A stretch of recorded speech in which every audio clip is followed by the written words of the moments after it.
The hall was full the morning they brought her in, and it should not have been. Tribute deliveries were administrative matters, conducted before a single witness and logged in the council ledger before the morning bell. They were not ceremonies. They were not performances. Aldrich had made this one both, and everyone standing along the walls in their ceremonial gray knew it. Senna walked the length of the hall without being told to.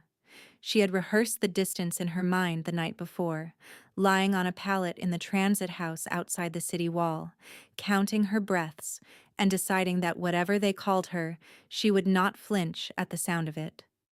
The floor was pale granite, worn smooth by centuries of pack feet, and her own footsteps made almost no sound on it. She kept her chin level. She fixed her gaze on the throne at the far end of the dais, and she did not look at the man sitting in it until she had to. Victor Ironhold watched her come. He had not spoken yet. He rarely spoke at these occasions, because he had learned long ago that silence from the throne carried more weight than any sentence he might construct. He watched the girl walk the full length of his hall, and he felt something at the periphery of his attention, the way a hunter feels the air change before he can name the direction.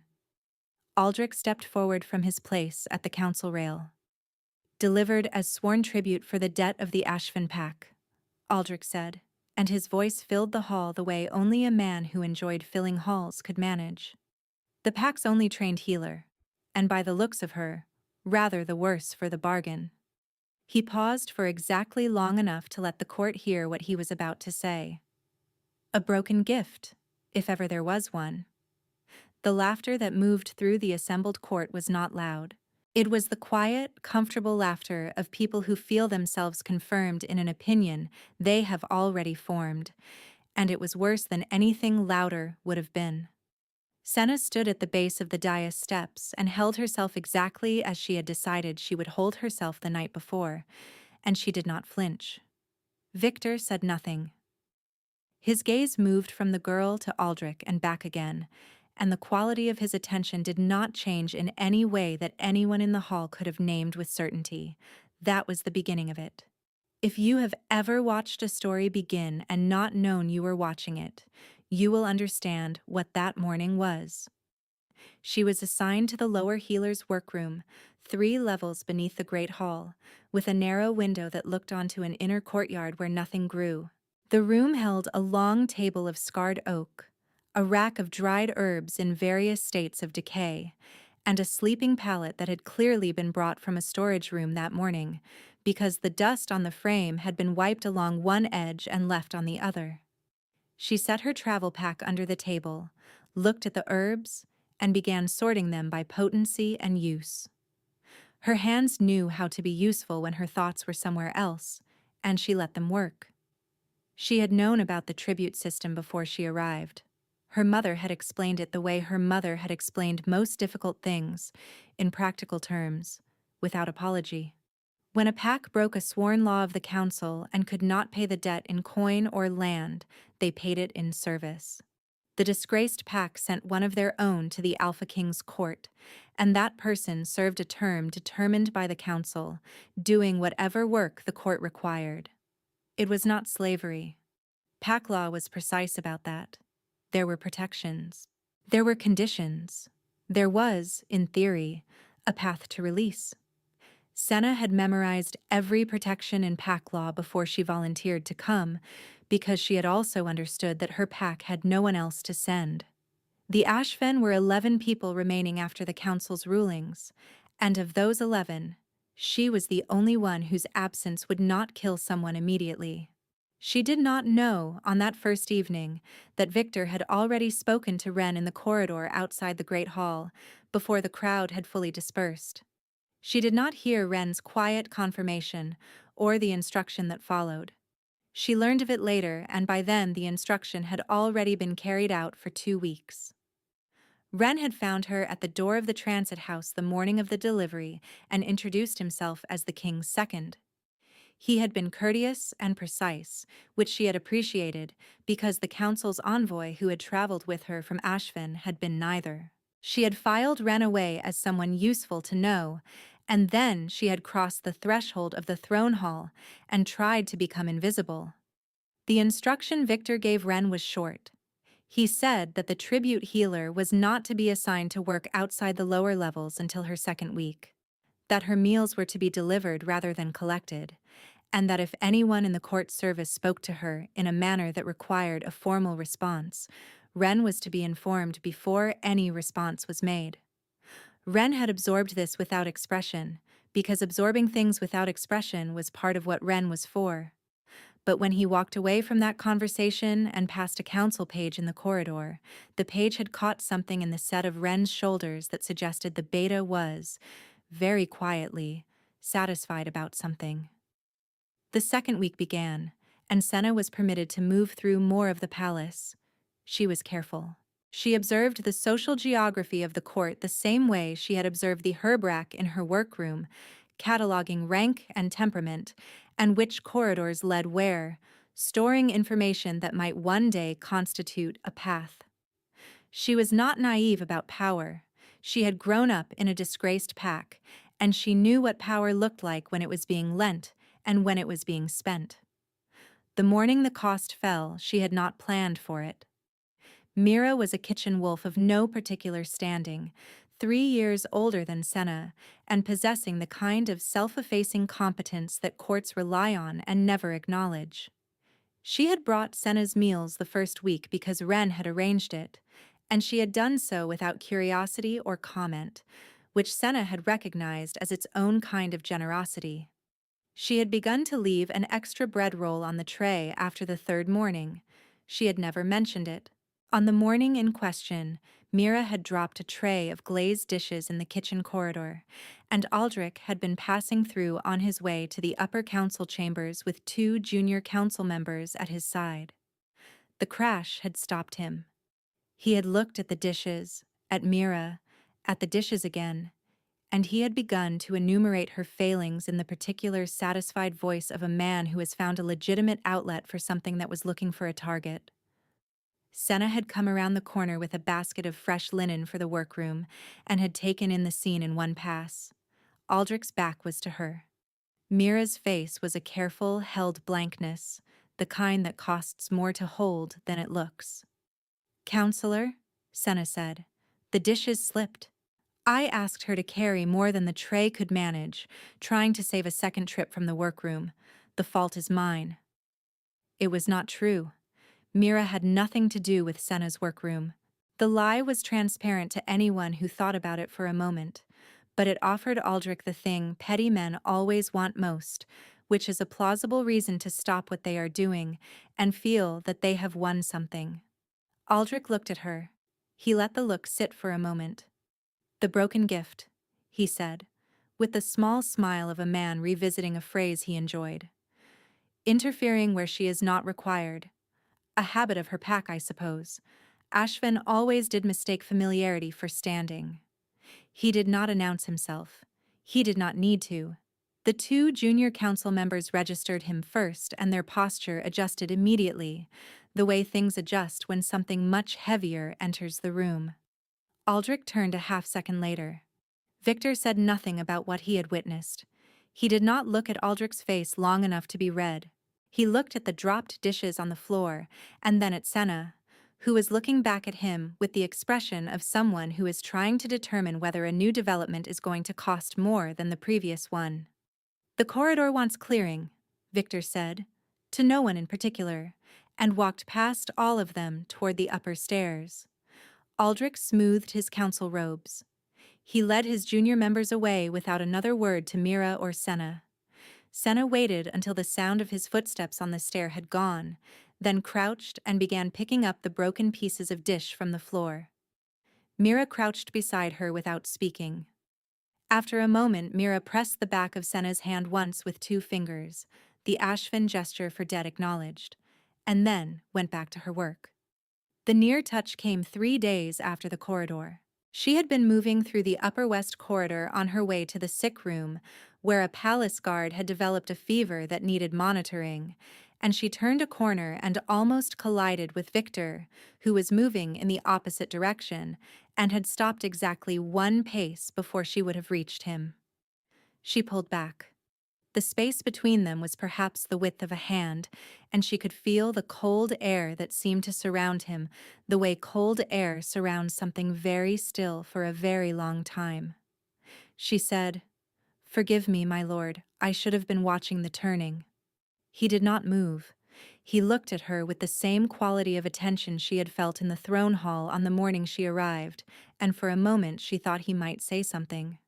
She had the strange sensation that whatever he was about to say had weight, that it was not casual, that it was the kind of thing said at a door and not in a corridor. His hand had lifted slightly, instinctive, and then arrested, and he let it fall. "The guard," he said. "Fenwick. His fever is down. You can tell the sick room that the watch rotation will hold." He stepped aside and walked on. She stood in the corridor for a moment after his footsteps had gone, the rolled cloth pressed against her chest, trying to understand why a king would know the name of one sick guard and what it meant that he had offered it to her, as though it were a gift she would know how to use. She filed it under indifference. She told herself he had the information because keeping information was part of ruling, and that he had passed it along because it saved him a formal report, and she almost believed it. What she could not explain was the hand. If you are finding yourself somewhere in this story, somewhere in the gap between what is visible and what is true, stay with it. That gap is where this particular story lives, and it will not hold much longer. Tell someone else watching. They need to see the rest of it. The council feast occupied the third week, and it was at the council feast that Aldrich delivered the phrase for the second time, in a setting designed to make it stick. Cassia sat at the high table on the strength of her bloodline and her house's alliance with 3 of the 7 council seats. She was composed and genuinely intelligent, and she was being positioned as the correct political answer to the question of who stood beside the throne. She did not appear to want this especially, but she was too well bred to refuse it without cause, and she had been trained since childhood to understand that preference and duty were different categories. She was sitting 2 seats from Victor's empty chair, because Victor had not yet arrived, when Aldrich leaned toward her and said something low, something that preceded a glance down the hall toward the tables where the lower-rank wolves and court servants sat. Senna was at one of those tables, on the far left, eating the meal she had been told she was permitted to eat in the hall, provided she kept to the servant's end. She could not hear what Aldrich said. She saw the glance, though, and she understood from its direction and from the shape of Aldrich's expression that the phrase had been used again. Cassia's face did not move much, but something in her eyes shifted slightly away from Aldrich, the way a person looks away from something they have been asked to agree with and cannot quite manage. She lifted her wine cup and said nothing. Victor came in from the side door and took his seat without ceremony. He looked at Aldrich, who was already arranging his face into the expression of a man about to conduct an important dinner. Victor looked along the hall. His gaze moved without urgency over the assembled wolves. Senna felt it cross her table and did not look up from her plate. She missed the moment when his gaze stopped and held. Wren, seated at Victor's right, did not miss it. He noted it with the interior attention of a man who has been cataloging such moments for 3 weeks and is beginning to understand what they will add up to. Aldrich made a small remark about the tribute arrangements for the coming quarter, something about how certain gifts from disgraced packs could be made more useful if reclassified, and Victor's jaw tightened once. Just once. And then it was smooth and still again, and Aldrich continued talking, not having seen it, because men who enjoy the sound of their own voices rarely see the things they are producing in their audiences. 2 days after the feast, Wren passed Senna in the courtyard, where she had gone to cut new herb from the small beds along the south wall, and he said, in the tone of someone delivering a piece of information that has no particular significance, that the king's sick room had reported the guard Fenwick was fully recovered and back on the watch rotation. He said it, and moved on. Senna stood with her cutting knife in her hand and watched him go and thought about what it meant that Wren knew she would care about that. She did not arrive at a satisfying answer. She put the thought down with the others she had collected, in the careful interior shelf where she kept the things she could not yet explain, and went back to cutting herbs. The debt right was announced on the fourth morning of the fourth week. Aldrich called it an administrative clarification. He presented it in the council chamber with 3 witness seals already attached to the document, which meant he had been preparing it for at least 10 days and had obtained those seals from council members who would not advertise their cooperation. The right was old, older than the current council, and it existed in a corner of pack law that had not been invoked in nearly 40 years. What it did, in formal terms, was reclassify a tribute individual from temporary service into permanent debt class standing if the original debt of their pack could be demonstrated to have been underestimated at the time of sentencing. The Ashvin debt had, in Aldrich's assessment, been underestimated. The ceremony would take place at the tribute dais in the Great Hall in 2 days' time. Senna would be required to kneel and accept the reclassification, and once accepted, her term of service would become permanent, and her standing would be fixed at debt class for the remainder of her life. She was told this by a junior council clerk who delivered the notice to her workroom with the careful expression of someone who would very much like to not be the person delivering it. She read the notice twice.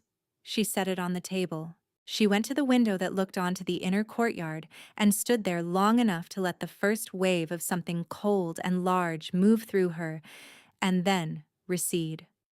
What she knew about pack law, from years of reading the records her mother had kept, from the careful education of a woman who had understood that knowledge is the only thing that cannot be confiscated, was that the debt right required consent of the individual being reclassified. Not vocal consent. Not written consent. The act of kneeling at the tribute dais was consent in itself, under pack law. If she did not kneel, the rite could not complete. What she also knew, because she had understood pack law well enough to have read what followed the consent provisions, was that if the rite could not complete, the debt had to be referred back to the full council for a new assessment. That process took months. In those months, her current status remained unchanged. She remained tribute, not debt class. She remained protected by the provisions she had memorized before she ever left Ashven. What she did not know, sitting at that window on that gray morning, was that Victor had learned of the rite the previous night, and that Wren had watched him read the document with the particular stillness of a man who has been given news that does not surprise him and has not yet decided what to do about it.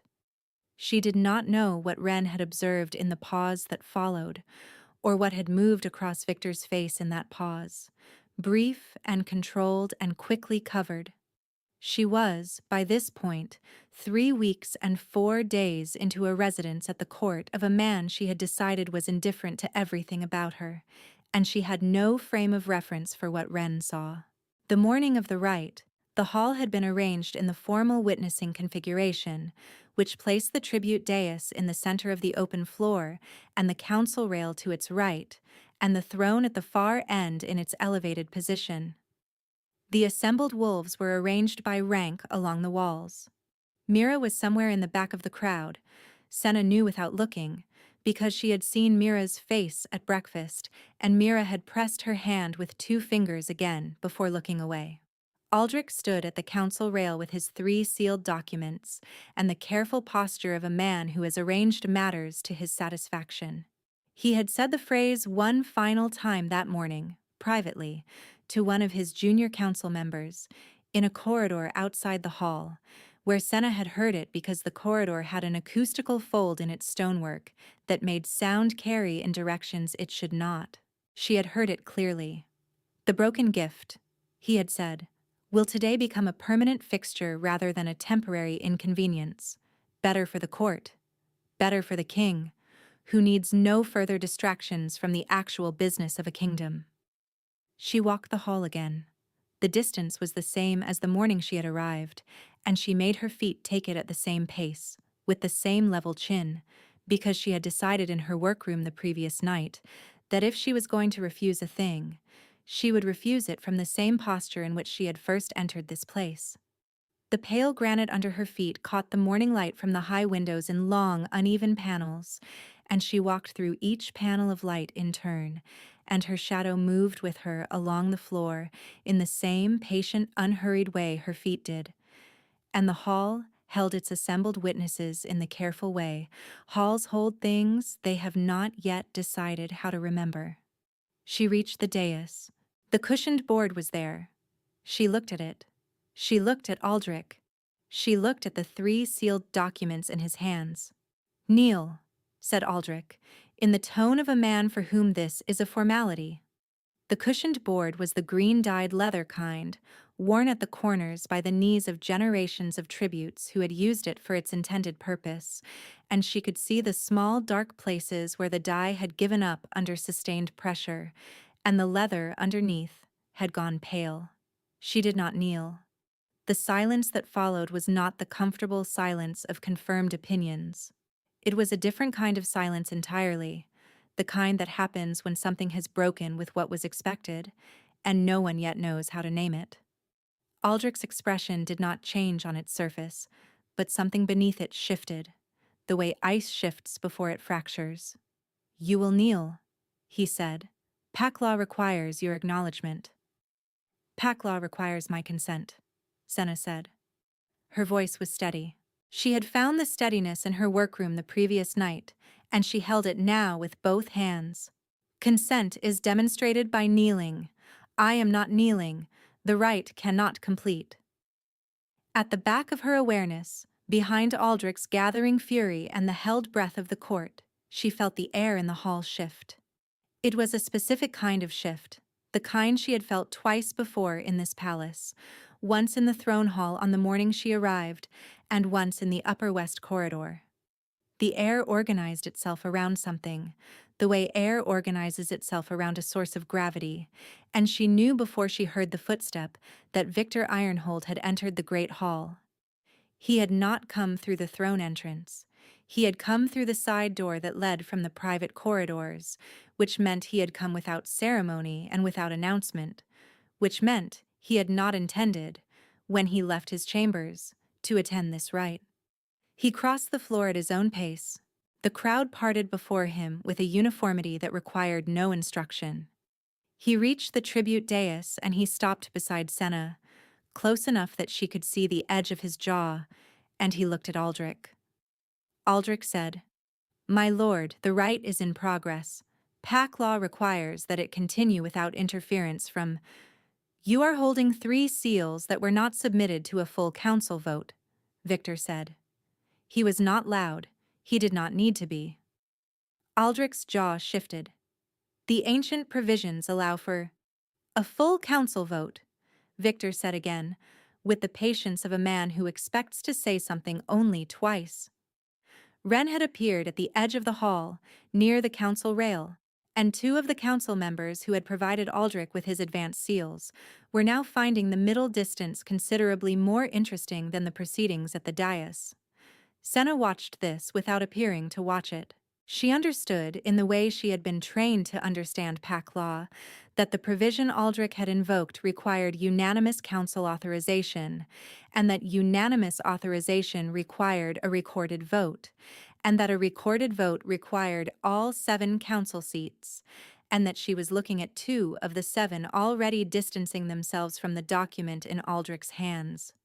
"Councillor Aldrich," Victor said, and the formal address carried something in it that made the word counselor sound like the smallest possible thing a man could be. "You have used a provision you had no authority to invoke alone. The right is dissolved.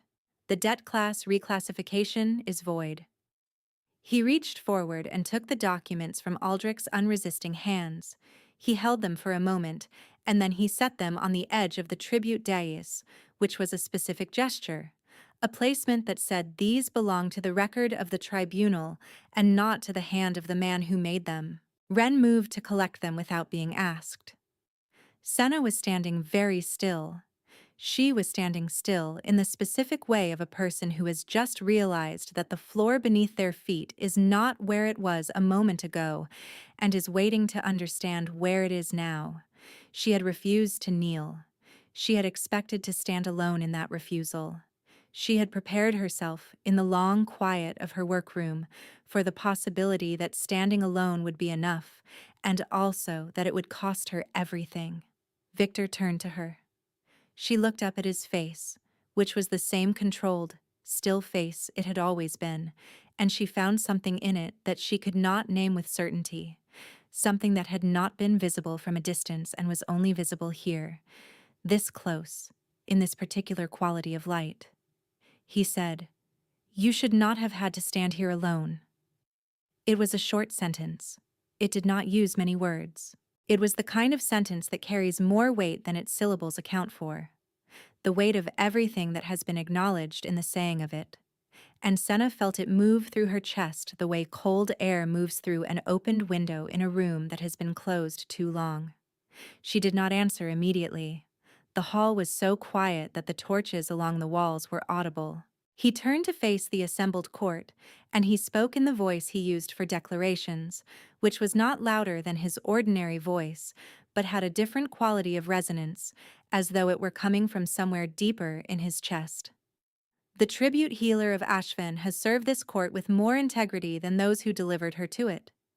The Ashven debt, as assessed, was satisfied 6 days ago by the hours rendered. This is a recorded fact, and Councillor Aldrich withheld it from the council ledger. A sound moved through the court. Not a single sound, but many small sounds at once, the sound of information arriving and people adjusting to it. Aldrich is removed from the council seat he holds effective this sitting, Victor continued. The removal will be recorded. The 3 council members whose seals appear on that document will present themselves to the tribunal recorder by tomorrow morning to provide their accounts of the authorization. Aldrich said nothing. His mouth opened and then closed, and then he stood very still, a man who has just heard the floor report that it is not load-bearing. Victor looked at Senna once more, and in that look was the brief, unguarded thing she had almost seen in the corridor, the almost touch, and at the council feast. His hand, when it reached for hers, was warm in the steady, unhurried way of a body that had been at its full, true temperature for some time, and the calluses along the inside of his fingers were the kind that came from a sword's grip and from years of holding reins and from the small, specific work of a man who had not lived a soft life under his crown. He reached out and took her hand. He held it in his, not loosely, and he turned back to the court. "Senna of Ashven," he said, and the formal address in his voice was different from the way he had said Aldrich's title, because this one sounded like something being given rather than taken. "Is named keeper of the king's house, and stands as a free wolf under the protection of this throne." Wren bowed. It was a specific bow, from the beta to someone of standing, and when he came back up from it, there was an expression on his face that could only be called recognition. The expression of a man who has watched something take shape for weeks and is satisfied to have finally seen it completed. Somewhere at the back of the crowd, Mira made a sound. It was very small, and she pressed her fist against her mouth immediately. But the sound was there, the sound of relief too large to be held entirely inside a person. Cassia, standing near the left wall with her house's attendants, looked at Victor's hand holding Senna's hand, and then looked at the floor. She had been trained since childhood not to show preference, and she did not show it now. What she did, after a moment, was turn quietly to her nearest attendant and say something low, and her attendant nodded, and that was the beginning of her departure from court, which she would complete with the same composure she had brought to everything else, leaving 2 days later without fanfare or grievance, which was its own kind of dignity. Senna became aware, in the pause that followed his declaration, that she could feel something she had not felt anywhere near this man before. It was not warmth exactly, or rather it was warmth, but it was also something else, a presence, the way a room feels when something large and living has entered it and the room has adjusted to accommodate. She had read the accounts of what it felt like when an alpha's wolf was present in a space, the accounts her mother had kept in the Ashven records, because the Ashvan Alpha had been gentle and had made a point of not pressing his wolf on the pack, and so they had catalogued what they felt when he deliberately let it surface. What she was feeling now was like that. She looked up at him, and he was already looking at her, and she understood in that moment that whatever had been absent in him for the 3 years she had been told about, the thing that Wren had let slip to a council page in a voice that carried down a corridor, the thing that the court had been quietly managing around for 3 years, as though around a room with missing furniture, it was present now, in this hall, at this dais, on this morning, in the specific quality of his attention resting on her face. His wolf had come back. She did not know yet what it meant, in full, for her. She had some knowledge and some understanding, and the particular steadiness of a woman who has stood in a hall and refused to kneel and found that the floor held. She would learn the rest. There was time. Aldrich was escorted from the council rail by 2 of Victor's guards with the economy of motion that suggested the escort had been arranged in advance of the morning's events, which meant Victor had known when he walked through that side door exactly what would be required of him, and had arranged the conditions for it before he arrived. The sealed documents went with Wren to the tribunal recorder. The debt-right cushion was removed from the dais by a palace attendant who worked quickly and without ceremony, because it needed to be gone from the room, and everyone present understood that. Mira caught Senna's look from across the emptying hall and held it for a moment. Her eyes were bright in the particular way of someone who has been holding something tightly and has just been given permission to put it down. She pressed 2 fingers to the back of her own hand, the Ashven gesture, and then she smoothed her kitchen apron and turned toward the corridor that led back to the lower levels, because Mira was a practical woman who understood that meals still needed preparing regardless of what histories were being made in the Great Hall. Senna watched her go and felt something ease in her chest that she had not known was tight. Victor was still beside her. He had not dropped her hand. "You knew the provision required full council vote," he said. It was not quite a question. "My mother kept good records," she said. He was quiet for a moment, the particular quiet of a man turning something over. "And if the votes had held, if all 7 had sealed it, I still would not have knelt," she said. He looked at her. She looked back at him. The hall was nearly empty now, the torches burning on as they did regardless of what happened beneath them, the pale granite floor worn smooth by centuries of feet. The morning she had walked this hall for the first time, delivered his debt, named a broken gift before the assembled court, she had fixed her gaze on the throne and told herself she would not flinch, and she had not flinched. She had not imagined then that the floor she crossed on that morning was the same floor on which she would one day stand as a free wolf, with her name spoken from the dais in front of those same witnesses. She had not allowed herself to imagine it, because she had understood that surviving required useful imagination, not wishful imagination, and there was a difference. She stood at the tribute dais with her hand in his, and the wolf she could feel at the edges of his attention was quiet and very present and not indifferent to anything about her, and the hall was so still that she could hear the torches and the distant sound of the palace resuming its ordinary life on the other side of the stone walls. He had spent something to stand here. She understood that. He had spent it in front of every witness the court could assemble, which was the only way to spend it that mattered. He had said she should not have had to stand here alone, and in the saying of it, he had also said everything that preceded the morning, every instruction issued and corridor crossed and jaw tightened once in a feast hall, and she allowed herself, for the first time in 4 weeks, to revise the shelf of unexplained things she had been carefully maintaining. She thought of the extra bread roll left on the tray each morning. She thought of a sick guard's name offered in a corridor as though it might matter to her. She thought of a hand lifted and then dropped, because some doors require more than a corridor to open. She did not say any of this aloud. Some things do not need to be said to be understood, and they had time now, which they had not had before, and time changes what words are for.